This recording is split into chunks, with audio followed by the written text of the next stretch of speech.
Hey everyone, welcome to another edition of Tuesdays Are for Leaders. Again, these are just short little videos I hope to give you guys week by week to encourage you, to challenge you, and to help us as leaders just become better, faithful followers of Jesus, particularly within our youth ministry, Foundation Student Ministry. So I hope that this video finds you well, that you're doing okay this week. And I wanted to just offer up a challenge and an encouragement for you this week. So we've been talking about this year's theme, which is simply to do something risky. And I just want to ask you, how's it going? Have you been able to step out and do something risky?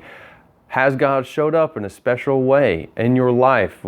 Have you been able to showcase God just being faithful in whatever task He's calling you to take a risk in? Or are you still trying to figure out exactly what direction God's calling you to? What tough conversation, what decision that God is calling you to make that's still kind of hard to do and that you're still praying for the strength. Either way, how is it going? I hope that we all can just begin to move forward in faithfulness, not necessarily in recklessness, which we have talked about before. But just I wanted to talk about that a little bit more, about why. Why do we believe that we're being called to be risky here in 2017? And there's two kind of dangers that I wanted to guard against us as leaders and talking amongst each other about doing something risky. Now, the first is that we want to seek risk for risk's sake. We don't want to do something risky for selfish ambition either, but rather for risk's sake. We don't seek risk for the high of conflict or the adrenaline of the unknown.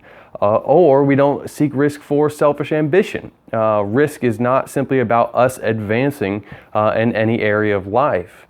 Likewise, if you are more risky in nature, that if you're more bold rather than more timid, the temptation there is to look down upon those who aren't taking as many risks as you are, and then thus just really bruising an ego or anything like that. Now, those are all great temptations that we have in taking risks, that we can simply look down on other people who aren't doing quite as well as we are, that we can have ourselves at the center of our risk and think about how we might be able to advance ourselves. And then also, what did I say? I said that I don't remember now. Maybe you can go back and rewind it. But anyways, I'm not editing these, but what I wanted to challenge you with is, have you found that area that you need to be risky in? Have you found the area that the Lord is calling you to be faithful in?